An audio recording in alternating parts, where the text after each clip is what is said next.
Everybody, welcome to the purpose of this book where we are taking the 12 steps together. Before we go any further, let's invite God into this thing and open with a version of the set aside prayer. God, please set aside everything that I think I know about myself, my unmanageability, my spiritual path, and you for an open mind and a new experience of myself, my unmanageability, my spiritual path, and especially you. So yeah, thanks for taking the steps with us. My name is David, and I'm a recovered alcoholic and drug addict. And with me is I am David, recovered alcoholic and drug addict also. this is not a fellowship group or meeting. Instead, over 12 weeks, we are taking the 12 steps of recovery together, following the precise, specific, clear-cut directions in the Big Book of Alcoholics Anonymous. Because this is not a fellowship group, anyone interested in the program Recovery in the Big Book is welcome to take these steps with us. The goal is to take the steps and learn how to take someone quickly through the steps. A little bit of other information and some ground rules. We are recording the audio. We're going to share it in the WhatsApp group in a few days. It goes out via podcast as well. If you're not in that WhatsApp group, Emily will put the link in the chat maybe a few times during this, if you don't mind, Em. And if you still have trouble, you can chat me on WhatsApp. My number is in my name there, and I'll help you after the study. Please commit to being here every week and staying on camera. Hard to take the 12 steps if you come and go some weeks, right? We got to take them all. We got to take them all in order.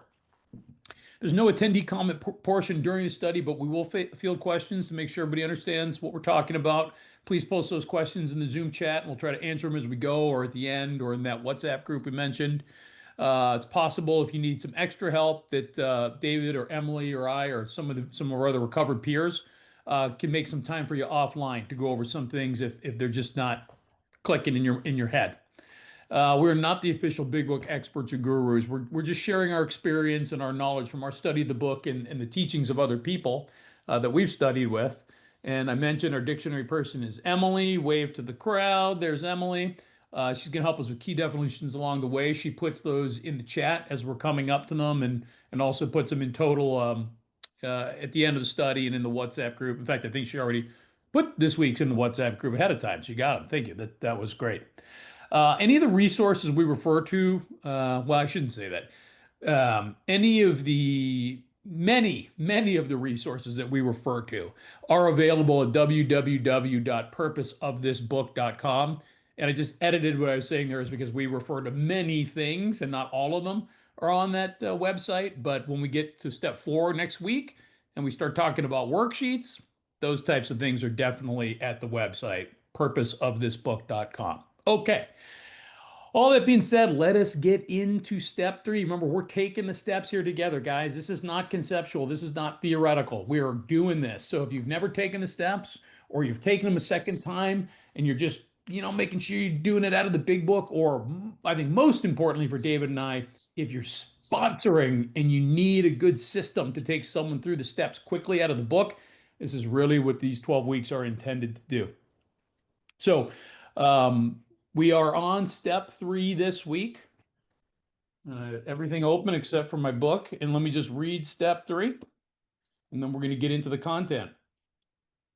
Made a decision to turn our will and our lives over to the care of God as we understood Him. Okay, so we're going to be picking up step 3 on page 60. And I think what we're going to find here, this is super convenient. If you remember last week when we started step 2, we started at the top paragraph on 44, which transitioned nicely because the top paragraph of 44 is really a recap of what we studied in step 1. So I think you're going to see here as we get into the new content in step 3, we're going to get a little recap of steps 1 and 2. Right? We want to make sure that all of these ideas are very well cemented as we continue through taking the steps here. So let's get into page 60, and we're going to start right in the middle with it's basically paragraph 2 with those A, B's, and C's that we've read so many times. Right? So here we go.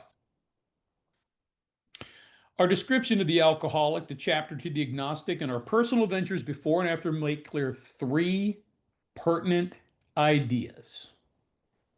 A, that we were alcoholic and could not manage our own lives. B, that probably no human power could have relieved our alcoholism. And C, that God could and would if he were sought. Come on in, David. Yeah, so that's a powerful descriptions A, B, and C here that we're talking about. So let's start with what David said. It says that, so our description of the alcoholic. So we found that to be in the doctor's opinion. We found that to be in the chapter There's a Solution, and we also found that to be in the chapter about more about alcoholism. So we're versed on what a description of an alcoholic is. And then the chapter to the agnostic, we know that that is exactly that chapter, the prior one before this, chapter 4, and our personal adventures before and after. So what I look at that is as I'm taking these steps is my personal adventures, what it was like without a God in my life and what it's like today with a God in my life, a relationship with power today. And then it talks about here the personal adventure before and after. We make three uh, clear three pertinent ideas. So this is the design to Bill talked about a design to sell you three pertinent ideas in the original manuscript he's talking about here. So let's break down the A. The A is in the spirit of Mark Houston. If anyone hasn't listened to Mark Houston, listen to Mark Houston. Phenomenal guy with the Big Book of Alcoholics Anonymous. So I'm going to personalize this, put it in third. I'm going to put it in first person. That A, that, and I'm reading it like this: that you are an alcoholic and could not manage my own life. So what does that look like for me? That A, this isn't about losing control over drinking. It's about admitting deep in my soul that our way hasn't worked. Spiritually, this is the beginning of humility. We've been trying to be our own higher power, controlling outcomes, hiding pain, pretending we were okay, and it's broken us. This is the spiritual awakening to truth, and we need help beyond ourselves. So, my prayer would be, God, I can't do this anymore. I'm done pretending I'm in control. And then to be that probably no human power could relieve our alcoholism. This is the death of false hope. And outer solutions like people and relationships and money and therapy alone, willpower, even religion without surrender. And Bill doesn't use the word surrender in the big book. But without surrender, it's the realization that no one can fill the God sized hole inside of me, not even myself. It's the point where we stop blaming others and face the spiritual reality that the healing we need goes deeper than the surface. So no one else can fix me, only something greater than of myself. And then the C, the guy couldn't if would if he were sought. This is the turning point of faith. It's not about having all the answers or a perfect belief in the system. It's about opening your heart, my heart, maybe for the first time to the idea that the power greater than ourselves loves you and is willing to help. This is where surrender becomes trust. You don't have to have it all figured out. You just have to seek. And this is always, this program is about the seeking. And my prayer is if there is a God, I'm willing to try to let him in. And that is my experience with the A, B's, and C's and step one and step two. That's what it looks like for me. Go ahead, David. Thanks. Yeah, so I don't want to belabor this too much. We've all read this a million times, but as I am so frequently trying to do here is remind us of like where we are in the steps as we take them. What's the context, and therefore, what do we need to make sure we understand, that we comprehend again? Why? So that I can take somebody else through the work, so that each of you goes out and takes someone through the work, right? So, A, David, I'm beating a dead horse a little bit here, but just bear with me. A, that we were alcoholic and could not manage our own lives. This is the unmanageability. This is my real problem, right? That's identified in step one. And B, that probably no human power could have relieved our alcoholism. That's the powerlessness, the first part of step one. So this is a rehash, right? You're taking somebody through. It's almost like, hey, remember, we're on step three now. So going back to one, we're not changing our mind. In step one, we admitted, but I admitted that I'm powerless and my life's unmanageable. And then C is really a callback to step two, that God could and would if he were sought. God could and would do what? Well, he could relieve my alcoholism, right? So A, B, and C. Really about making sure I am very clear on 1 and 2 before I move on to 3. Guys, these steps are in order for a reason, and you're going to really see why I have to be clear on 1 and 2 as we get into this next paragraph here. So, continuing on the same spot on 60. Being convinced, we were at step 3, which is that we decided to turn our will and our life over to God as we understood Him. Just what do we mean by that, and just what do we do? Okay, so here's my understanding of this paragraph and how I like to explain it. So being convinced, well, being convinced of what? Being convinced of the 3 statements we just read, right? The powerlessness, the unmanageability, in that God can fix me, right? I'm being casual here, if I seek Him. So if I'm convinced of that, then yeah, I'm at step 3, because that's the crux of step 1 and 2, right? So if I'm convinced, then I'm definitely got to keep moving. So then what do I move on to do? Well, I'm deciding to turn my will and my life, otherwise known as my thoughts and my actions. Stole that from Joe and Charlie. I think it's very apt, right? Mhm. Over to God as we understood Him. Now, here it doesn't say to the care of. Let's not, this is not a gotcha by Bill Wilson. I suspect for whatever reason he just wrote it this way. We know what the step is, to the care of. But here the bottom line is, I'm getting out of the driver's seat. This is what step 3 is going to be all about. My thoughts, my actions got to be turned over to something bigger than me. Okay. So what does that mean, and what do we do? Here's what I would love you guys to consider. I'd like you to consider that what happens as I make a decision to turn my thoughts and my actions over to a higher power, I'm doing more than just deciding. I'm making a commitment to this higher power. How do you think I'm going to fulfill the commitment that I'm going to make here in step 3? Spoiler, I'm going to keep going, taking the steps. I'm going to go 4, 5, 6, 7, da, da, da, da, da. To me, this is not just about making the decision, it's more than that. I'm making a decision and then I'm doing something with it. Go ahead, David. Yeah, so if I'm being convinced, am I convinced of the ABCs? Ask, consider. Like David and I always talk about considering this. Give this some thought. When it talks about this powerlessness, this concession of to my innermost self that I'm a real alcoholic, this is not about just losing control of my drinking. This is about the unmanageability also in my life that these A, B's, and C's are also directing me to. That my life is unmanageable. And as I find out, as I get to step 3 here, that these pages that we're going to study tonight, which are pages 60, 61, 62, and 63, are the direct cause of my unmanageability that we talked about last week or in the first week on page 52 in the bedevilments. This leads me to living in the bedevilments when my life is unmanageable. And it's a greater part of this illness for me. So if I'm convinced of the ABCs, if I am certain of my innermost self that that I am a real alcoholic, and that my old ideas, I got to let go of my old ideas and be, and that possibly God could work, seeking God here possibly could relieve me of the bondage of self, then I'm convinced I can move on with this work. And then it says that, which is we decided. So if I decided to turn, and what David pointed out, Joe and Charlie says, my thinking and my actions over to the care of God, am I willing to do that?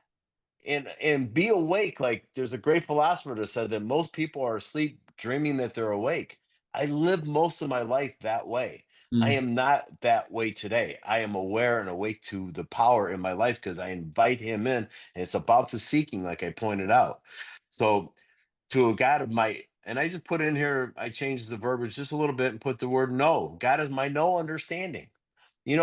Whatever power it's got to be for you, it doesn't matter. I don't think it matters whatsoever. I think continually as I grow and I get recovered by working these steps in my life, my relationship with him has changed, and also my understanding, my no understanding him has changed. But how do you explain, and we'll get into this about this infinite power, how do you what's the definition of infinite? I mean, we could go to the dictionary, but I really can't describe the power that he can enlist me with throughout my day. It's just impossible for me to put parameters on that, because there are no parameters to the word Mm. infinite. But I Right. can promise you this: in my couple 24 hours that I've been around here, God can do things with me that I can't even fathom The key is I got to let them. So I got to let go my ego, my old ideas, and all those outside circumstances that keep blocking me from him. Mm, Guess what? I don't have to do. I don't have to create a new mousetrap. It's mm. in the big book of Alcoholics Anonymous. So David is a perfect segue. So how do we go about this now? How do we practically go about what David was just describing? Well, here we go. Let's continue on page 60. Well, the first requirement is that we be convinced that any life run on self-will can hardly be a success. On that basis, we're almost always in collision with something or somebody, even though our motives are good. Most people try to live by self-propulsion. Each person is like an actor who wants to run the whole show. Is forever trying to arrange the lights, the ballet, the scenery, and the rest of the players in his own way. If his arrangements would only stay put, if only people would do as he wished, the show would be great. Everybody, including himself, would be pleased. Life would be wonderful. In trying to make these arrangements, our actor may sometimes be quite virtuous. He may be kind, considerate, patient, generous, even modest and self sacrificing. On the other hand, he may be mean, egotistical, selfish, and dishonest. But as with most humans, he's more likely to have varied traits. Go ahead, David, get started. So let's start out right in the beginning of that paragraph. It says the first requirement. And because I've got to study with Howard and Kathy for a number of 24 hours, that is a must. The word requirement is a must. And I didn't count them, but I believe Howard because he said there's about 139 of them. I'll go with that. 144. Okay, we keep finding more. You got to keep studying this book so we can find some more. So the word requirement, the first must, the first requirement is that you be convinced. What? How am I going to be convinced? I'm moved by the evidence. I am got to be moved by the evidence here that my life is it can't be run on self will. I I just caused too much damage in my life. So now that I'm convinced on this basis, we're almost always in collision. Is anyone like that? That is another description of what unmanageability looks like in the bedevilments. Are you having problems with personal relationship? Are you prey to misery and depression? Are you full of fear? Are you unhappy? Are you feeling useless? Those are the things that are convincing me. That's why I'm convinced that my life run on self-will could hardly be a success. And then it says, even though my motives are good. Well, that's not true either. My motives. This book is going to describe to us, and I'm going to take us through the third. I'm going to do this in third person in a minute, just in case I didn't know this, because I did not know this. For most people try to live by self propulsion. Each person is like an actor. Time for due to third person here. David is like an actor who wants to run the whole show.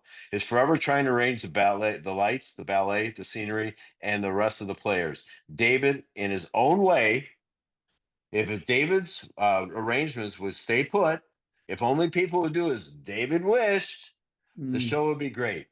Everybody, include David himself, would be pleased. Life would be wonderful. In trying to make these arrangements, David may sometimes be quite virtuous. David may be kind, considerate, patient, generous, even modest, self sacrificing. On the other hand, David may be mean, egotistical, selfish, and dishonest. But as with most humans, David had more likely to have varied traits. Why did I do it in third person? Because most of the time, in the spirit of Mark Houston, I think they're talking about Bronson and that nice baritone voice of his. I don't think they're talking about me. This book isn't talking about me, but if I put it in third person or if I choose to put it in first person, whatever I want to do here, then I personalize it. Then I can be convinced that, yeah, this is a great description of my life running on self will and what it looks like today. mm.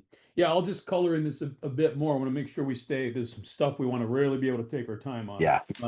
So, just a couple of highlights here. So, the first requirement is that we be convinced that any life run in self will can hardly be a success. So, again, Mark Houston style, turn that statement into a question. Am I convinced that any life run on self will can hardly be a success? I got to consider this. And as we get deeper into this step, I bet you're going to find it's going to be increasingly easy to answer that question. But coming into step 3 for the first time, I read stuff. First time through the steps, I read this and I'm like, this isn't my experience. What? Why? because I didn't, my head was crazy. I didn't understand any of this stuff. I wasn't able to comprehend and honestly consume this content. Now, with the hindsight and on a daily basis, when I'm letting my life spiral, because I'm relying on me, on David, on either David more than I'm relying on God, I have to ask myself, am I running my life on self-will, and how's that going for me? Right? David loves asking that question all the time in treatment centers. How are things going on your own power, guys, as we're sitting here in treatment together? Right. So, again, I don't want to go over everything David talked about. The thing is here, what Bill is making this illustration, and he uses different metaphors and things throughout the book. He uses a building metaphor. It was inspired by his grandfather, who was like a mason, I think, right? So he's got the arches and the construction things. And then he uses this drama one a few times, and he calls back to it later. But he does this to make we hard-headed, smart but hard-headed people. He uses these metaphors to give us imagery to be able to understand and consume. And he's painting the picture that we're all supposed to be able to understand and relate to, which is, aren't I always trying to be in charge? And he says, just because I may not be the aggressive type, I might be the passive aggressive type, and he's because he really demonstrates both in here, the aggressive and the passive aggressive. But his point is, it doesn't matter what our style is. It doesn't matter what my style is. Am I trying to control outcomes? And if I am, how's that going? Okay, we're going to move on. Oh, now we're really going to get into it, guys. Page 62, first whole paragraph. Everybody take a deep and introspective breath, okay? Selfishness, self-centeredness, that we think is the root of our troubles. Driven by 100 forms of fear, self-delusion, self-seeking, and self-pity, we step on the toes of our fellows and they retaliate.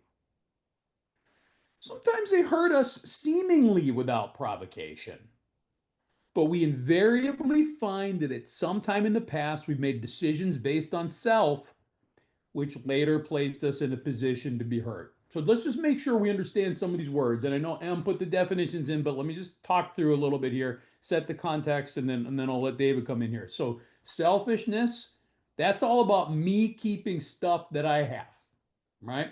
Self-centeredness is basically the world revolves around me. I am, literally the center. Myself is the center of everything. And that we think is the root of our troubles. Well, what is a root as we think about it? Again, let's think in terms of metaphors. You got a big tree out in your yard. I got this beautiful property. It's all wood in the back. It's beautiful. I got these huge hickory trees, 50, 100 feet tall. Under the ground, what I don't see is how deep those roots grow, right? That they anchor this tree. They're embedded in the earth. They set its foundation, right? So what Bill is saying here is that my self-centeredness, my wanting to keep everything to myself, that he's saying that's the essence of my being. That's who I am in my core. And my experience, by the way, guys, is this is bang on. This is what I learned in my first 4-step inventory, and then what I continue to see in my regular inventories, my 10 and 11. So driven by 100 forms of what?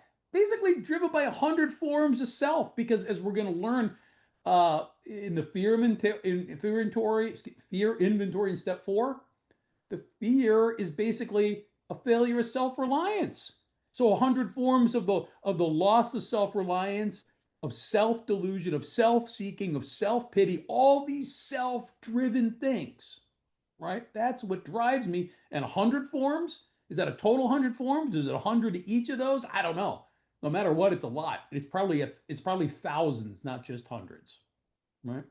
When I am driving life, propelling myself based on self, I'm hurting other people. I'm stepping on their toes because I'm not considering their well-being. And then guess what happens when I hurt other people? They retaliate. Of course they do, right? Because we're not all as spiritually fit as we like to think we are. And sometimes they hurt us. Sometimes people hurt us seemingly without provocation. That means sometimes it feels like people hurt me where I didn't do anything, right? They just hurt me. But we generally, we mostly find that at some point in the past, I did or said something based on what was in it for me, which put me in a position to be hurt, right? If I'm walking down a dark alley and I get jumped and mugged, I'm like, well, I didn't do anything to these guys. Well, did I think that at 52-year-old with a bad neck and a bad back that I'm Billy Badass and I should be walking down the back alleys of Chicago by myself? If I did, that's a literal way I put myself in a position to be physically hurt. Okay? That's a literal example. But there are many, many figurative examples. What are the ways in which I tried to dictate the flow of things? I have expectations. You need to treat me this way. My wife needs to talk to me this way. My coworkers, my employees need to revere me in a certain way. And then when they don't, right, all hell breaks loose. Right, David? Yeah, that story of walking down an alley in Chicago and getting beaten up reminds me of a story of a guy told in a meeting one time. He's like, "That was what my untreated alcoholism looked like. It's like when I was drinking, I would drink and get drunk and I ruin everything and blow the whole thing up. And it's like walking down an alley with a pocket full of money in a dark alley in Chicago, getting my ass kicked, get all my money taken, and as the guys walk away, I go, "Hey guys, I'll be back tomorrow for the same beating with the same the same outcome." It's like that's what drinking and drugging did for me over and over again, and I still did that. But anyways, back to the book here. I love Bill. I love the way he's setting us up here. If he would have put this page on page one, I would have went, no, I need to know more about my drinking. I need, as you notice after page 43, Bill is not talking about drinking anymore.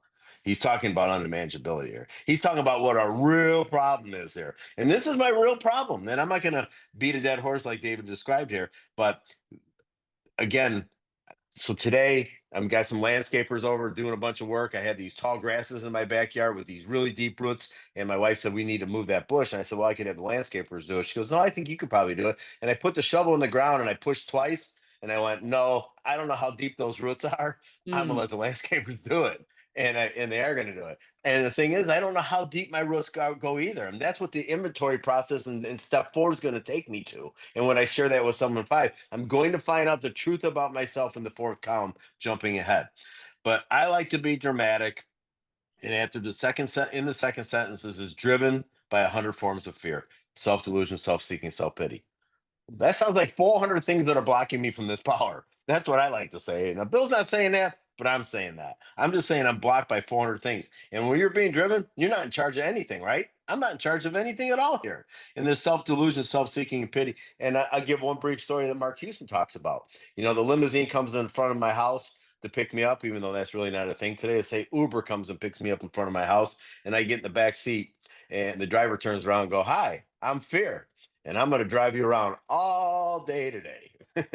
Howard knows this story, and David knows this story, and Emily knows this story. Then the next day, the Uber comes by, and he's going to drive me all day, and he says, "Hi, I'm Self Delusion, and I'm going to drive you around all day today," and so on and so forth here, right? Think about it. It was always the driving force in my life, is what identified me all the time. And then it says, without provocation, seemingly without reason, this happens to me.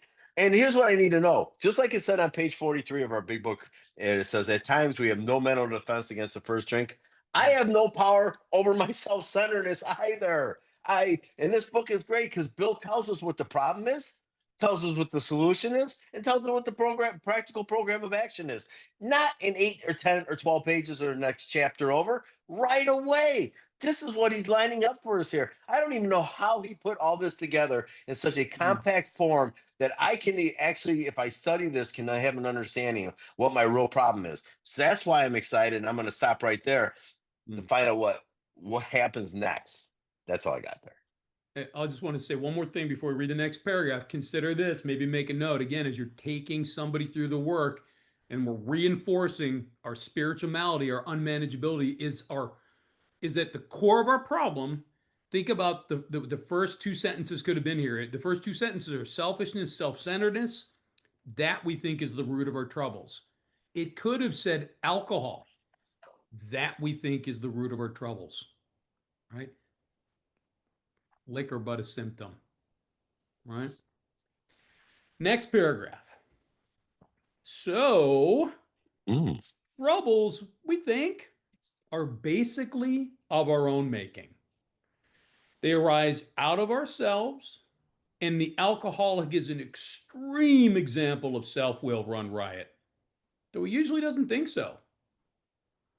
Above everything, we alcoholics must be rid of this selfishness. We must, or it kills us. God makes that possible. And there often seems no way of entirely getting rid of self without his aid. Many of us had moral and philosophical convictions galore, but we could not live up to them even though we would have liked to. Neither could we reduce our self centeredness much by wishing or trying on our own power. We had to have God's help. So again, let's set real quick here some words and some. I want to make sure everybody understands the ideas that Bill is saying. So he's saying because I put myself in a position to be hurt because I make decisions based on self, I'm causing my own problems, right? And then this sentence it just goes to what I just mentioned a minute ago. Above everything, we alcoholics must be rid of alcohol. No, above everything, we alcoholics must be rid of this selfishness. Why? Well, we must, or it kills us. So, how am I supposed to do this? Well, it's telling me. So, there's the problem. There's a solution. God's going to make that possible. And thank God that God makes this possible. Because there often seems no way of entirely, that means all of it, that means thoroughly, right? Getting rid of self without his capital H aid. And many of us had moral and philosophical convictions galore. And I think we were talking about this after we finished step 2 last week about, hey, I go to church all the time. Why am I still powerless over alcohol? Because it doesn't matter how great a church member I am, a great Christian or Jew or Muslim or Buddhist or any other religion, or if I have these other moral or philosophical ideas, I'm a great thinker and I'm a great time planner and prioritizer, whatever system I've got in my life it's great that I've got those things. I have these convictions that I did some education and learning and study and worship. But if it didn't give me the vital spiritual experience that Dr. Jung talks about on page 27, then it's not enough. And I probably wouldn't be in an AA or CA or NA or whatever A meeting because my moral and philosophical convictions or my system of faith would have gotten me an appropriate relationship with my higher power.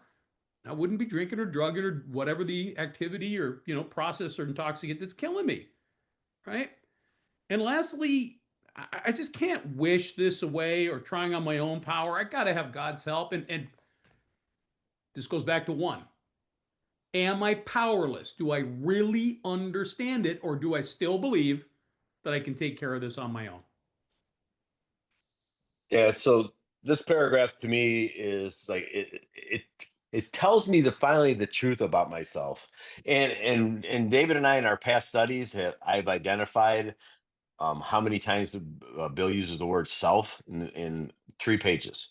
And I think it's around 22 times in 3 pages. And that must be the problem, right? I mean, it seems to be the common denominator here. Self's the problem. And it reemphasizes this here, right? What David said. So our troubles we think are basically our own making. So what if I stop making my own troubles? I probably won't have as many problems. I'm just guessing, just an assumption I come up with it. And they arise out of ourselves. And this is like, I need to really pay attention to this. And the alcoholic is an extreme example of self will run riot. So other people might be self will run riot, but we're an extreme example of self will run riot, right? Though he usually doesn't think so. What does that mean? That's delusional. I don't think that. I think it's you. It's not me. That's why I take this book and I turn it into question form instead of just reading a statement. Is that me?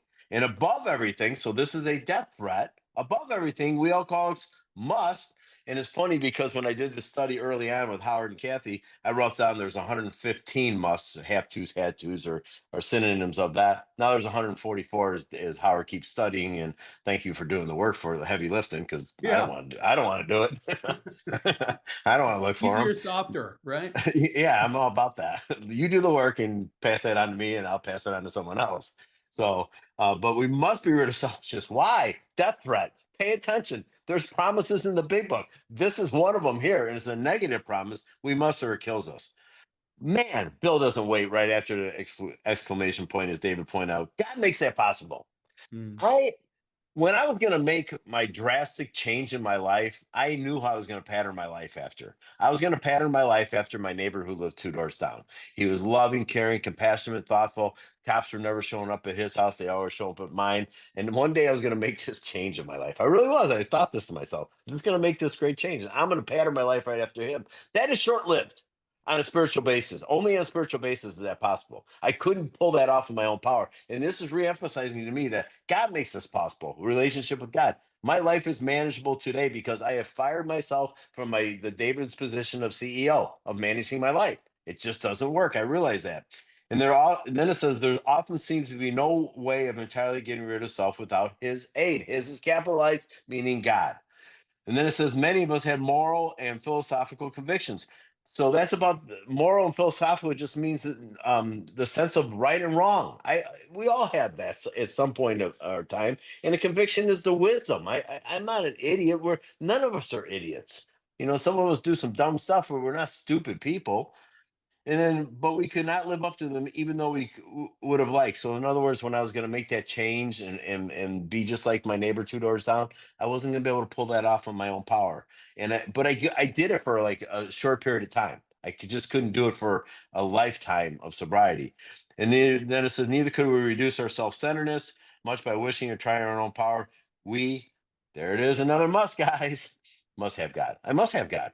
I must to help me pull this. This is me and him, hand in hand, me and you guys, shoulder to shoulder, working this process for the entirety of my life. And I promise you, and then I said this already, God can do things with me I can't even fathom. I just gotta let him. Mm. All right, bottom paragraph of 62. Mhm. Again, like I don't understand how to take these steps. I don't understand precise, specific, clear-cut directions. This is why we do this, because we're going to point it out. Next paragraph. This is the how and the why. Ooh, the how. The why? I'm always like careful on the why. I get lost in the forest on the why. Tell me about the how. Okay. This is the how and the why of it. First of all, we had to quit playing God. It didn't work. Next, we decided that hereafter in this drama of life, God was going to be our director. He is the principal. We are his agents. He is the father. We are his children. Most good ideas are simple. And this concept was the keystone of the new and triumphant arch through which we pass to freedom. So again, I interrupted. I'm supposed to say my comments until after I get through it, so I'll just go back to what I was saying. This is the how and the why of it. And what I said is be careful with why questions. This is just my experience. Right? Because if I dwell in too much on like why, then I start asking, well, why do I have an alcohol problem? Why do I have a drug problem? It's because I do, right? That's the easy answer. But I want to start to go and trace my genealogy and look back at all, my parents didn't hug me enough and all that. I'll come up with all sorts of things. It doesn't matter. I am powerless. My life is unmanageable, right? Ipso facto, I'm an alcoholic and a drug addict. And so let's get into the how. When, first of all, we have to quit playing God. Why? Again, it's a statement. Do I have to quit playing God? Well, I do if I believe the next statement that it didn't work. So then next, if I am firm on that, if I'm going to stop playing God, then what's going to happen? Well, in this drama of life, remember this goes back to Bill's metaphor about the actor in the play or a drama. In this drama of life, as I've made my decision to turn my thoughts and my actions, my will and my life over to God, right? God's going to be the director. He's in charge. He is running the show. He is the principal, and I'm sure we have all these definitions from David and M. Thank you so much. And we're his agent. But here's the thing, we're establishing hierarchy here. We're establishing two different levels. God is here up top, and I am down here below him. He is the principal up top. I'm the agent below him, going out and doing his bidding. He is the father. He's the dad. He's the head of the family. I am his child. I am to follow the direction of my dad, of my father, based on his wisdom, infinite power, right? And experience and his ability to fix me with his power, which I just don't have. Do I want the power? Yes. May I have the power? No. If God gave me the power to fix myself, I always say I would be like an evil villain in one of the Marvel Avengers movies. I would take that power and I would do evil, villainous things with it.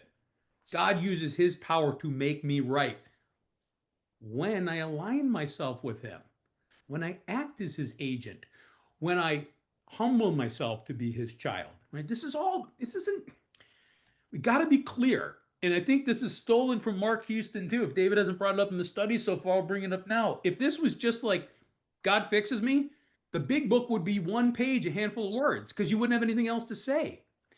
This is about my relationship with God, which I have to establish and then maintain, and more than maintain, grow. That's what this is about, guys, right? And in this relationship, I don't know how to say it any other way. I'm subservient. I'm less than to my higher power, right? And so, because we want to keep this simple, we make this idea that God's in charge and I'm not.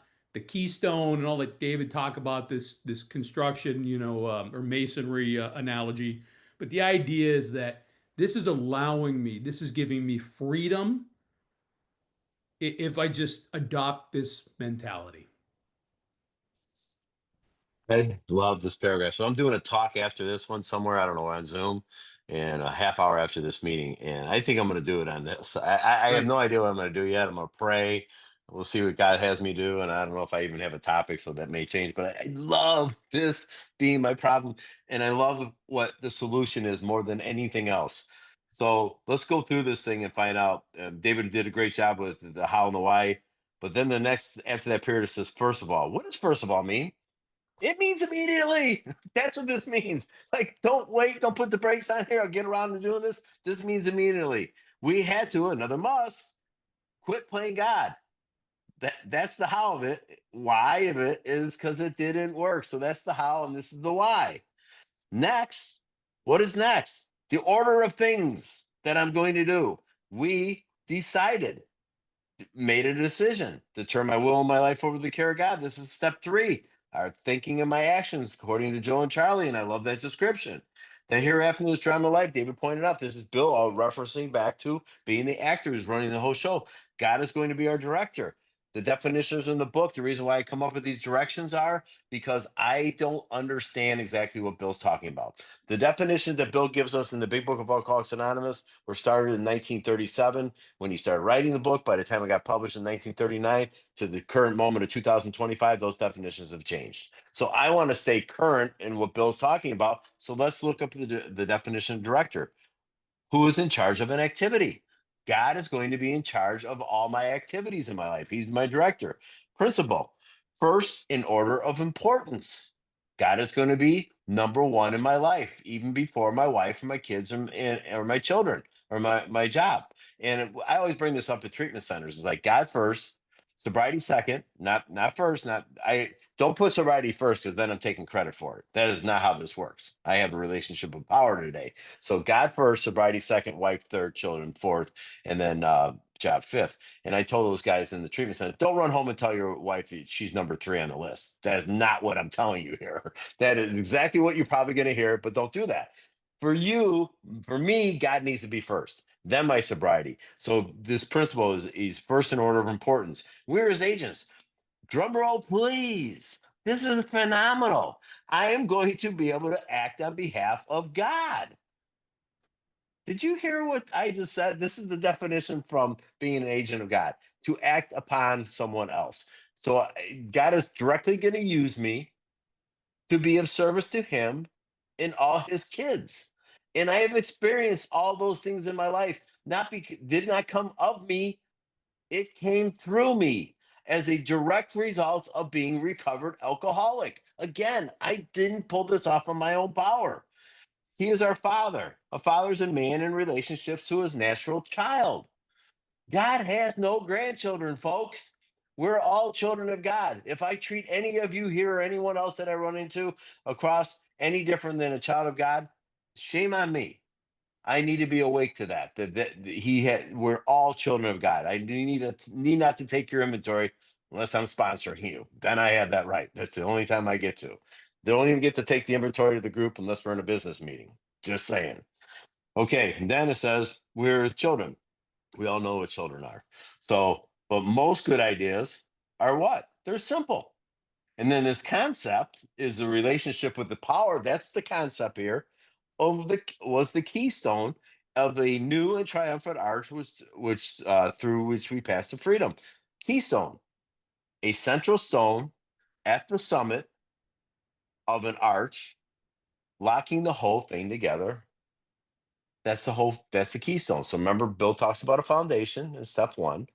The cornerstone is step two. And now we're talking about the keystone here, the third part of the third step, a central stone at the summit of an arch, locking the whole thing together. See? Okay. And then it says that we pass through the freedom. So there's two descriptions of freedom here. The first description that Bill was talking about on earlier pages was bondage of addiction, you know, prior on page 43 and prior to that. Now we're talking about the second half of this freedom here. We're talking about the bondage of self and the unmanageability in my life. That's what is holding me prisoner. And I have to be rid of that. So let me read that sentence real quick. Most good ideas are simple, and the concept was the keystone of this new. Oh, and that word "new" is my favorite word in the Big Book of Alcoholics Anonymous. That means I've never experienced it before. That new means new, a brand new. Like I got in that car, that was a new car. I've never been in that car before.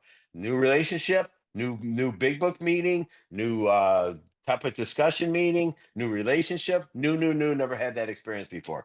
This is new. And it's triumphant means this is winner, chicken dinner, right? I mean, this is great. I'm going to pass through this freedom. So I'm going to get relieved of the bondage of self and the addiction of my life and untreated alcoholism. I didn't even sign up for this. And if I do the study, this is the result I'm going to get. Well, there's more work to do. Hmm. So let's move into the top of just time check, David. We had 13 minutes here. Should be big finish. Okay. Top of 63. Guess what? Promises. So all the times you said in meetings where you read the promises, no, those are just some of the 9-step promises. There are promises all throughout this book, and this entire paragraph has, you guessed it, 12 promises. So I'm going to read them and enumerate them. I'm reading an old version of my book here, so I have so much chicken scratch, I might screw this up. Hopefully I don't. So I'll just read them and number them, and then David can come in and talk to them. When we sincerely took such a position, all sorts of remarkable things followed. That's a promise. We had a new employer. That's a promise. Being all powerful, that's a promise. He provided what we needed if we kept close to him and performed his work well. That's a promise. Established on such a footing, we became less and less interested in ourselves, our little plans and designs, right? I love how that's written. That's the 5th promise. More and more, we became interested in seeing what we could contribute to life. That's the 6th promise. As we felt new power flow in, promise number 7. As we enjoyed peace of mind, promise number 8. As we discovered we could face life successfully, promise number 9. As we became conscious of his presence, promise number 10. We began to lose fear of today, tomorrow, or the hereafter, promise 11. And then big promise number 12. We were reborn. So hopefully you're able to keep up with those 12. If not, we'll post it in WhatsApp chat later, guys. Go ahead, David. Take these. Yeah, so I think this paragraph here is telling me I'm no longer I'm no longer irritable, restless, and discontented.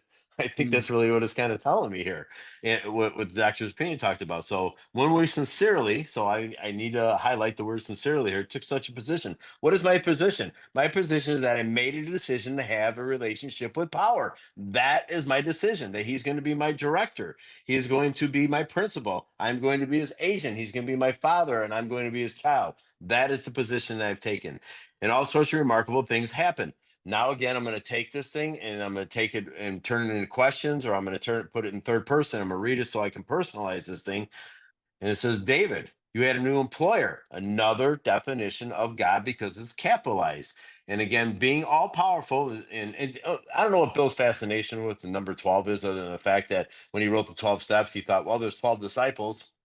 12 steps seem to be good enough for me if there's 12 disciples. And he has a fascination with 12. It's throughout the book. We'll do it another time. So being all powerful. And then the word he shows up and it says, he, I put the word God, provided what we needed if, circle the word if, we kept close to him. That is dependent upon if I stay close to him. Him is God, and perform God's work well. What does that mean? That means working all 12 steps. And the steps are just like that clock behind me. They're a circle, they continue for the rest of my life. Performance work well. Established on such a footing, we become less and less interested in ourselves. What is that? Step 11. That's step 11, improving our conscious contact with God and our little plans. David's little plans, as David pointed out. I don't necessarily like that, but you know what? Yeah. They're my little plans. God has infinite plans for my life. You know where God is right now? He's here and he's in my tomorrow. I'm not in my, I could be in my tomorrow. It ain't going to work out like I want to, but he's already planning my tomorrow for me. More and more, David became interested in seeing what David could do to contribute to life. Wow. And David felt new power flow in as David enjoyed peace of mind, beginning to see the ninth step here going to come into play, and discover we could face life successfully. And David became conscious of his present. David will begin to lose our fear of today, tomorrow, and the hereafter. David was reborn. That is the promises. What did I do here? Did I do something? I didn't do anything. Matter of fact, we haven't done any work here. Haven't wrote an inventory. Haven't made an amends. Haven't even gotten our. Well, we did a. We're going to do a prayer here in a minute. About to. About to. But Yeah. oh my God, I didn't have to do any of this. This just happens, and I get to be reborn. Why would I want to stop now? Please come back for step 4 next week. So if I understand and agree with step 1, and I understand and agree with step 2, and I come into step 3 with an open mind, what David is saying is I start to enjoy these promises. And again, it's not a waterfall where boom, I get all 12 promises at once, but it's a widening that begins with my commitment to God here in step 3. Okay? Final paragraph we're going to cover today. It's the next one. And just like Joe and Charlie did in Big Book Comes Alive, they did a big group step 3 prayer. We can all do it together. We can hold hands virtually. And it's a formal taking of step 3, guys. This is as formal as any other taking of step 3 could be. We're doing this. We were now at step 3. We're going to pray it a second time because I'm going to read it. We're going to talk about it, and then we'll come back to it, and we'll all take it together. Many of us said to our Maker, as we understood him, God, I offer myself to thee, to build with me and to do with me as thou wilt. Relieve me of the bondage of self, that I may better do thy will. Take away my difficulties, that victory over them may bear witness to those that would help of thy power, thy love, and thy way of life. May I do thy will always. We thought well before taking this step, making sure we were ready, that we could at last abandon ourselves utterly to him. So what's happening in this prayer? This is my formal decision-making and commitment process to God as I understand him at this point in my life. David talked about our concept of God or higher power changes over time. Today, that's why I think it's in the past tense. So as I understood God to this point, I'm committing myself to God by saying this prayer, right? It's to have meaning. And there's 3 parts to this prayer. So the first part, God, I offer myself to thee, build with me, do with me as thou wilt. So that's the sort of offering part. And then, the next is an ask, that I want to be relieved of the bondage of self, to go out and do his bidding, right? And then how does that function? Well, third part is, taking away difficulties so I can demonstrate to other people the omnipotency of God. But you know what's interesting about this prayer is there's a little modifier in each part that makes it selfless, which I need because I learned a page earlier that I'm full of self. I'm selfish and I'm self-centered. Here's the prayer I want to say, guys. This is not the prayer I'm supposed to say. Here's the prayer I want to say. God, relieve me the bondage of self. Take away my difficulties. That's it. I want to feel better. I don't want to do anything. I don't want to earn this, but that's not what this prayer is about. It's God, I'm offering myself to you. Why? So you can decide what to do with me. And please relieve me of the bondage of self. Why? So that I can do what you want me to do. And please take away my difficulties. Why? So that I can show everybody, I can be a demonstration of your omnipotency and your love and how we can save lives. Yeah, it's a powerful prayer, and David's right. It is a selfless prayer, and it's a prayer that I first learned. It's a prayer that I say every day. It's a prayer that I said before I came on the Zoom today. It's a prayer I'll say before the next Zoom I do. And it's a prayer that I did when I went and first got sober and went to my in-laws' house for Thanksgiving and Christmas and all these other things because I needed self to be removed. And I was just tired of ruining everybody's life. I just was. I was done, good and for all with that. And when I saw God, when I said this prayer, I said, God, I offer myself to thee. So I am offering, I think God wants me to offer myself to him. I don't think he's an intruder. I think he's closer to my breath, but he wants me to ask for his assistance, for his help, for his direction in my life. And that's why I'm doing this offering. I'm offering myself to thee, to do with me and to build with me and do with me as I will. Do what? Do what we will he will do with me, God can do with me. That means all the time and all occasions, all the time and all occasions. Do with me as though relieve me of the bondage of self. Bondage of self is slavery. I'm held myself in slavery. That's what I've done in my entire life. I'm that I may better do thy will. When I remove self, I can do God's will better. It just the equation, the mathematics just work out well there. And then take away my difficulties, the things that are blocking me from God. Why? So that I can show other people that I've had victory over them. This way, it bears witness to those that I would help with God's power, with God's love, with God's way of life, infinite power, infinite life, infinite love. And then I'm asking him this with an exclamation point because David and I really believe in the pronunciations in the big book of Alcoholics Anonymous mean something. May I do thy will always. That's what I'm asking God for always, that I do your will. And man, that thought, we thought well before taking the step, making sure we were ready, that we could at last abandon ourselves utterly to him. Question is here, yes or no? If we say, do we say this prayer and mean it with the bottom of my heart that I'm done with being running the show? And do I understand that I'm powerless? I have no power, no choice, no control. That my thoughts, my old ideas are blocking me from God. That I desperately need this power in my life today. Then I can get busy and get ready for next week and do this fourth step because then I can see the truth that I've always been hiding from. All right, everybody. Now let's finish the taking to the step 3. Everybody come on off mute here. I'm going to let everybody and let us do this. Let us take this prayer together. There we go. I can see everybody flying off. All right, I'm going to lead us. Here we go, guys. God, offer myself to thee. Build Do with me me as thou wilt. do with me as thou Relieve me wilt. of the bondage of self. Relieve the bondage of bondage self. Do thy that I will. may better do Relieve me of the your bondage of will. self. Take away Do my thy will. Difficulties, that That I victory may bear over witness them. of thy bear help, thy witness power, thy of love, Lord, that thy may do thy love, will help, always. thy power, thy love, thy way of life. May I do thy will always. Thank you guys. Hey, Guys, one you other just thing. took step 3. You did. You just took step 3. But what's missing at the end of that prayer that's at the end of most prayers? The amen. You know why? You got to wait for it. But I'm going to tell you right now, it's at the end of the 7th-step prayer. Just saying. It's at the end of the 7th-step prayer, guys. Thanks, Love you guys. everybody. Love you guys. Amazing meeting. See you.